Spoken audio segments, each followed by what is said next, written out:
Right, good evening, everybody from cold and rainy England. Tonight we're going to be talking about Mark Fisher, but it's a Mark Fisher that you might not be familiar with. So, Mark Fisher is famous for capitalist realism, various of his later writings, but I have discovered that his PhD, which was written in the 90s when he was part of the Cybernetic Culture Research Unit, is almost a different Mark Fisher. You can see where his ideas came from that he developed later. But there's also, in my opinion, a raw, you could say, intensity, a sort of Nietzschean affirmation to them, where in his later post CCRU stuff, he becomes very depressive and pessimistic. Capitalist realism, capitalism is eating us all. The sort of progressive Marxist in him wins out. Whereas in Flatline Constructs, by contrast, there's an artistic quality. There's not the same progressive moralism, you could say, about where we're at. And I find it fucking useful for doing art with, actually. So, as I just said, by contrast, I think we're going to forget about the later Mark Fisher for now and look just at the early Mark Fisher. So some of the core concepts in this book are what he's calling Gothic materialism and hypernaturalism. And one of the key texts to sort of just start displaying this is the infamous Neuromancer by William Gibson. So he's got this line here. If Cyberpunk demands to be read as a sequel to naturalism, as Jameson urges, it's because of its development into what is, in effect, a hypernaturalism. In choice moments, Ross points out, Gibson reduces the naturalist mode to a minimalist shock strategy. Nowhere is this more striking than when the ecosphere is presented as a technosphere in the unforgettable opening line of Neuromancer. The sky above the port was the color of television tuned to a dead channel, which brazenly announces that henceforth everything here, even the sky, the home of the weather, will be a mediated second nature. So we're in this world where the distinction between nature and the artificial, or nature and technology, has collapsed. Television and the sky are synonymous with one another in some sense. He goes on by saying, in Edmund Wilson's classic description, naturalism, which is a 19th century movement, was a response to the origin of the species, a reassertion of mechanism against romantic organicism. In the middle of the 19th century, science made new advances, and mechanistic ideas were brought back into fashion again. But they came this time from a different quarter, not from physics and mathematics, the high Baroque, you could say, of the 17th and 18th centuries, but from biology. It was the effect of the theory of evolution to reduce man from the heroic stature to which the Romantics had tried to exalt him to the semblance of a helpless animal, again very small in the universe, at the mercy of the forces about him. Humanity was the accidental product of heredity and environment, and capable of being explained in terms of these. This doctrine in literature was called naturalism, and it was put into practice by novelists like Zola, who believed that composing a novel was like performing a laboratory experiment. You had only to supply your characters with a specific environment heredity and then watch their automatic reactions. Now you see on the left here and on the right here, we've got respectively an example of a very, very famous romantic painting, the Wanderer looking out over the mists, sort of a comment on this romantic visionary personality of the sort of born of the Enlightenment and the era after the French Revolution, very much a bourgeois individual, you could say, but aiming high for dreams and a heroic lifestyle. By contrast, you've got a naturalist painting which is much more interested in the life of here peasants in a field collecting potatoes. There's none of the heroism or the grand vision. It's a coming back down to the roots. And what this quote is saying is that this naturalist movement was actually a response to the romanticism, an attempting to ground humanity again in nature and science rather than in, you could say, idealistic vision. He goes on even further. In Jameson's version, the original naturalist texts were those in which the lower depths, the forbidden spaces of the new industrial city, were disclosed to a horrified bourgeois readership in the form of perilous journeys and accounts of the pathetic destinies of the various underclasses, which you could read about in your comfortable armchair and that thereby offered the double bonus of sympathy and knowledge of the social totality on the one hand, and class reconfirmation and the satisfaction of the bourgeois order on the other. Now, this is obviously a very Marxist reading, and I'm not totally on board with Marxist literary criticism, but I think here there is a good point that the reading public in the 19th century were very much the middle class, the comfortable middle class who could quite frankly afford to read books and have time to read books and actually had learned literacy. And naturalism was zooming in on, say, the peasant experience, the real experience of workers and people in the fields, people doing hard labor, being read by people who had a distance. So there is this sense in which the art, while it presents reality, is at the same time a distancing move from reality. And this is crucial for what Mark Fisher is going to do with what he's calling hypernaturalism. Again, here's another photo, or rather a painting, in the naturalist style. Clearly, a frozen peasant boy somewhere in a field with a meager cow and a meager tree somewhere in the winter. The grass is doing all right, it seems. Just gonna have a sip of whiskey. Onwards. Now, here's a quote from Jameson talking about where we have come to, he thought, today by postmodernity, or indeed the cyberpunk condition. So from Jameson, the proletarian, the lumpen, and their cousins, the urban criminal, male, and prostitute, female, those secure characterizations of the older bourgeois and naturalist imaginary representations of society, I think the 19th and the 20th century, have today, in postmodernity and cyberpunk, given way to a youth culture in which the urban punks are merely the opposite numbers to the business yuppies. There is now a circulation and recirculation possible between the underworld and the overworld of high-rent condos and lofts. Falling from the latter into the former is no longer so absolute and irrevocable a disaster. Above all, since offering a knowledge of what used to be called the streets, it can be useful for survival in the unimaginable spaces of corporate and bureaucratic decision. Cyberpunk then supersedes naturalism by registering the meltdown of the social machines which naturalism both emerged of, out of, and represented. So what we're talking about here is the way in the later 20th century, as he says, there's no longer a clear distinction between, you could say, clean, supposedly clean, morally Protestant, you could say, bourgeois upper class, and then a decadent underclass. Rather, as we see with a bunch of the images I've collected here, all of these, I think, tie in with the cyberpunk world in some sense. So on the one hand, we've literally got the images from the new Cyberpunk video game, which is high tech, high glamour, fashion, and at the same time, shaved heads, punk, leather, patches. You've got BDSM culture, which is increasingly everybody associates it with bankers and with consultants and people who are working fucking hard. And the mostly women who do this job make fuck tons of money. You've got this coming together of, you could say, the third world in high fashion and high aesthetic, high boutique. There's no longer, say, a distinction between white European civilization and the rest of the world. Rather, that comes together in this techno-y urban underground. And even relative to some of the earlier 20th century subcultures, by the time you're getting into, say, the 80s and 90s and today, this has become, this cyber gothic techno subculture has become very much a middle class and an upper class thing. People go and work their good corporate jobs and then go to a rave and do loads of pills and have crazy sex. Of course, you've also got the Jeffrey Epstein, which is coming out at the moment, and his book list, where he's fascinated by white collar crime as well as like sexual perversion and predatory novels. And so there's this sort of the extreme elite. There's also this association with the extreme underbelly. And at the bottom there, we've got some typically cyber gothic punks from Slimelight, the legendary nightclub in London.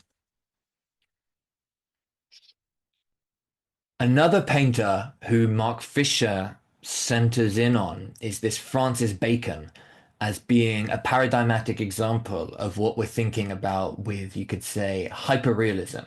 So side by side here, you've got Diego Velázquez's depiction, I believe, of the Pope. And then to the right-hand side, you have Bacon's study on Velasquez. And you notice that instead of this, I mean, Velasquez is pre-realism, but it's still trying to represent reality. Instead of with Bacon, you have got, it's not purely abstract, and this is important. It's not totally abstract art, but it has divorced itself somewhat from materiality while still containing the, you could say the pathos, the emotion, the expression of it. Here's Fisher on this painting.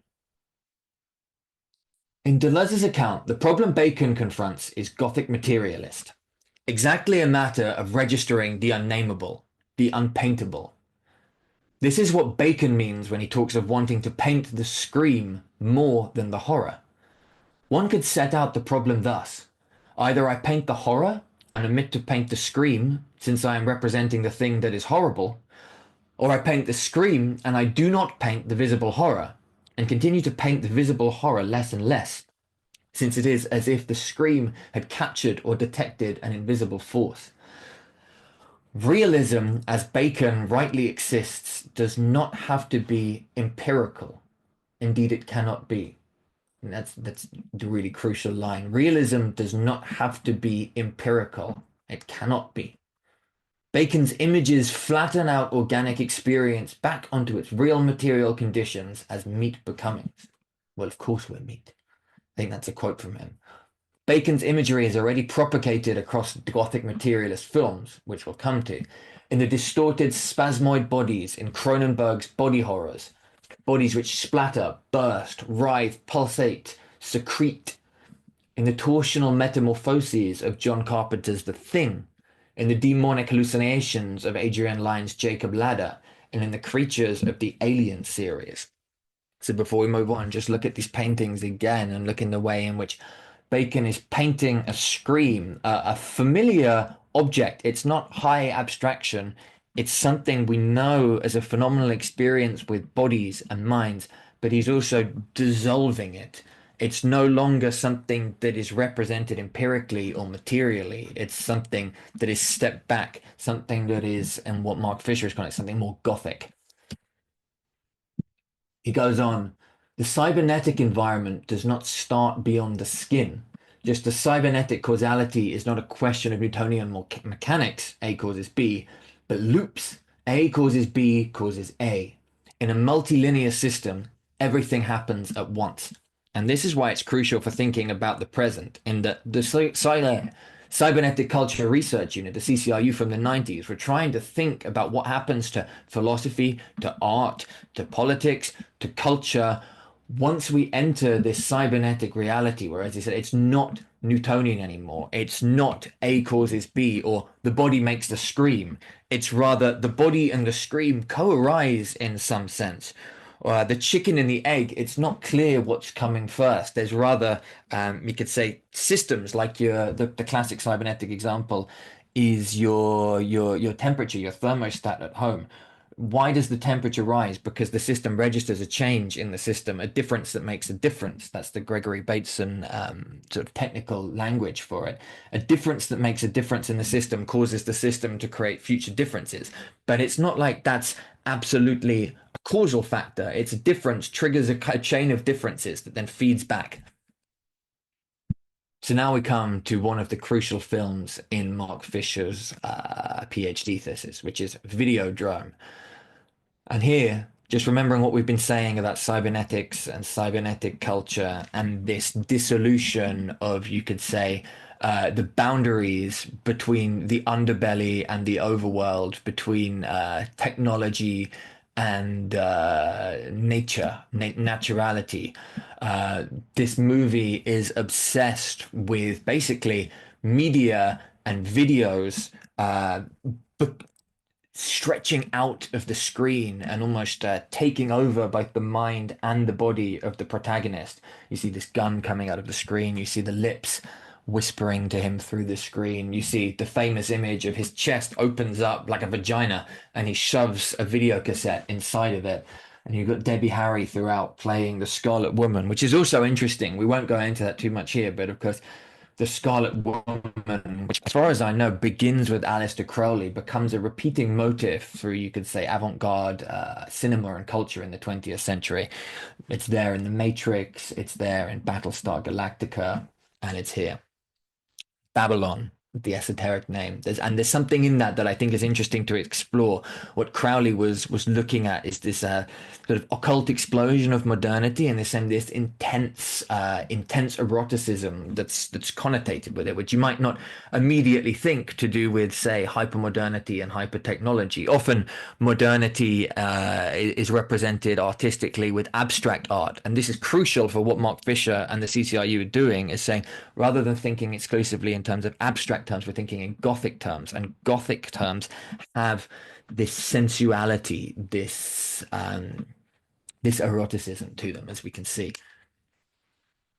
The quote, in fact, from the book that I've got here is a convergent fate for sex, technology, and capital. That's exactly what we're going on about here. And crucially, I want to underline this. Mark Fisher is making this point without then worrying about this and saying this is bad. We as socialists, we as progressives need to fight against this.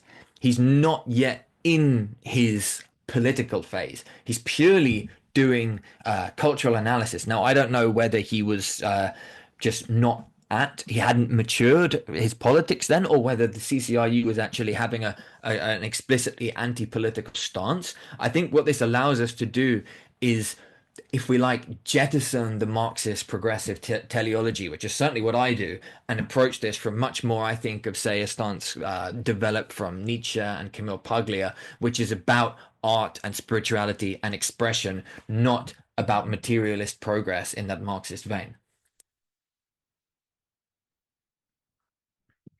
Onwards again. Videodrome, then, gives us another image of anxiety without a subject that is also the image of a body opening up. This opening parallels Bacon's scream. The scream, Bacon's scream, is the operation through which the entire body escapes through the mouth. Significantly, Cronenberg's schizophrenic body is utterly traversed by media systems, but media systems which no longer function as screens.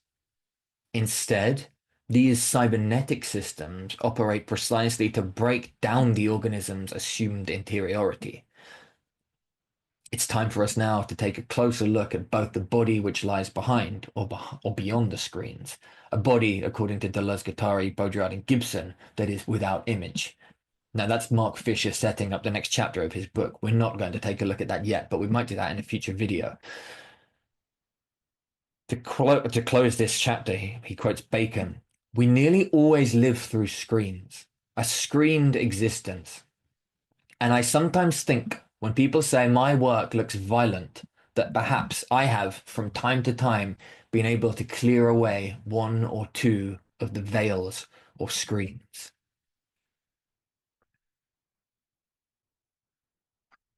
I think it's interesting to note at this point that the term Black Mirror is used throughout Mark Fisher's PhD thesis. And it could have come from somewhere before that. It might well could have. It may have originated in 19th century Gothic literature. I haven't been able to find any usage of Black Mirror prior to Mark Fisher's PhD thesis, which means I have a reasonable suspicion, unless someone proves me wrong, that he actually coined the term inspired by this idea of screens, but getting away from the screens, no longer being in a screened existence. And of course, that's the Black Mirror is it's a popular TV series, but it's exploring very similar anxieties, you could say, about total technologization of the body.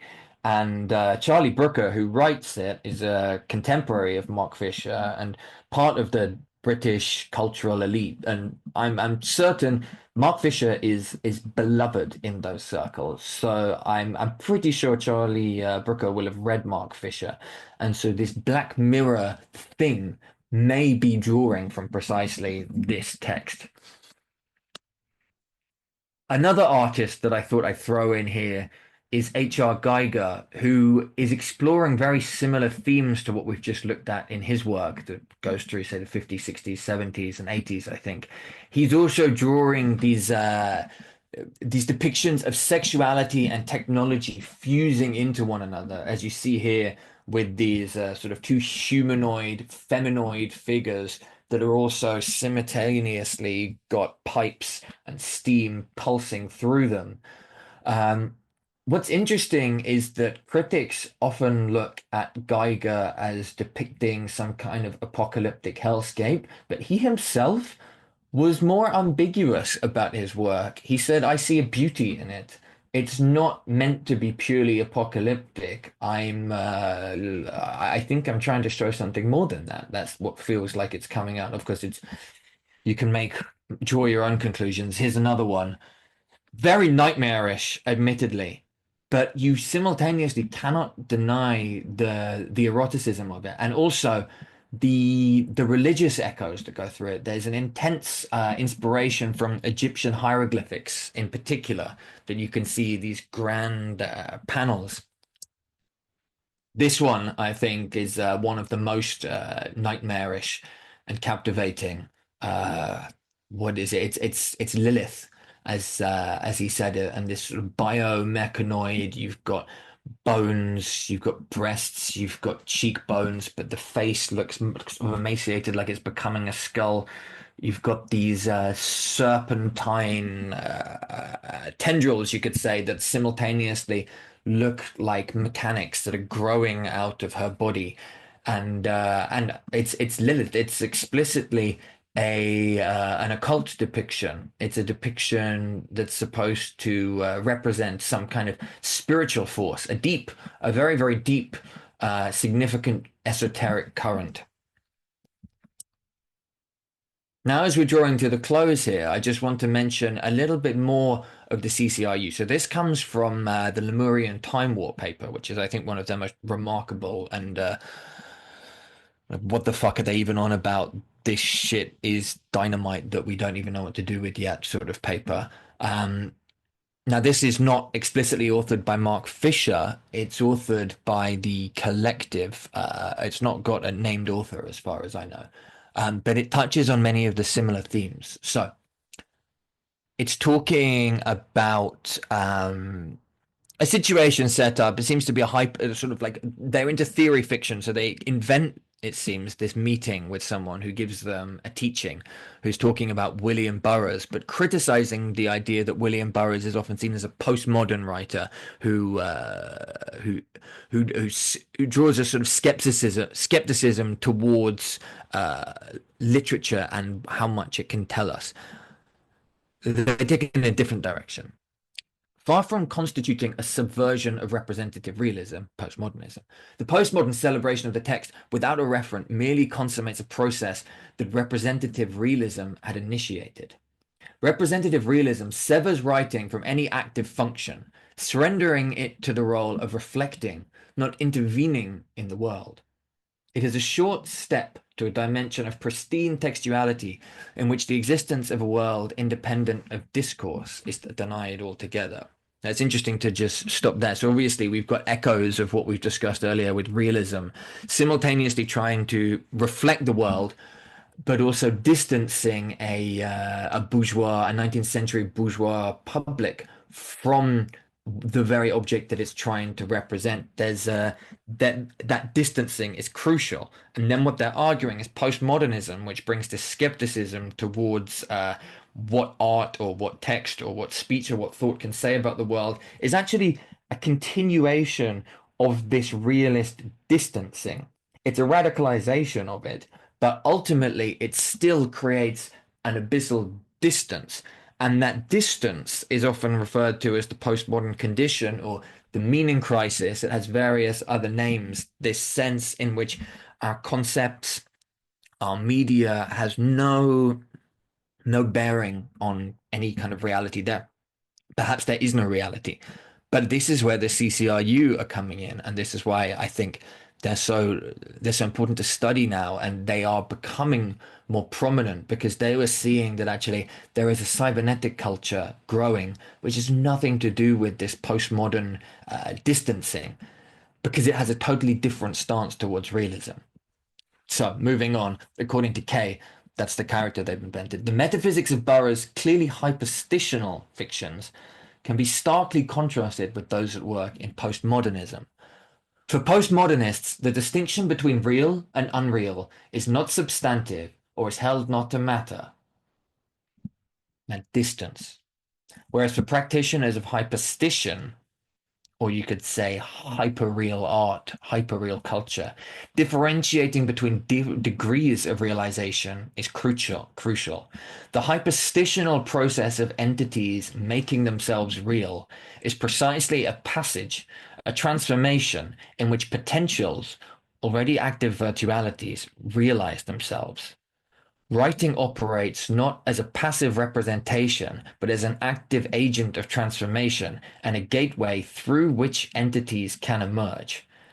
By writing a universe, the writer makes such a universe possible. So here is the summary of our hyperreal culture, that the distinction between creation and the object that is being created dissolves. There is no clear distinction. Things are being born through the media, but almost in a co-arising process. Remember that definition of cybernetics, that it's not A creates B. It's not the artist paints the picture, or it's not even that the peasant inspires the painting. It's something else happening, especially as media becomes more electrified and more ubiquitous, that we're constantly on phones taking pictures of things and circling them around. We're constantly creating memes. We're constantly on OnlyFans and Pornhub consuming bodies, and it's circulating in this extreme hyperpathic online physical virtual culture. Those images, both of Videodrome and of H.R. Geiger's artwork, stand out, and especially that erotic, esoteric vein which comes through both. In Geiger, the Lilith, but if you look at his other work, there's always this occult depiction. In Cronenberg, the Scarlet Lady, straight out of Crowley. There's this sense of sorcery, of things, of entities, you could say archetypes manifesting themselves through our engagement with the media. End of lecture 1.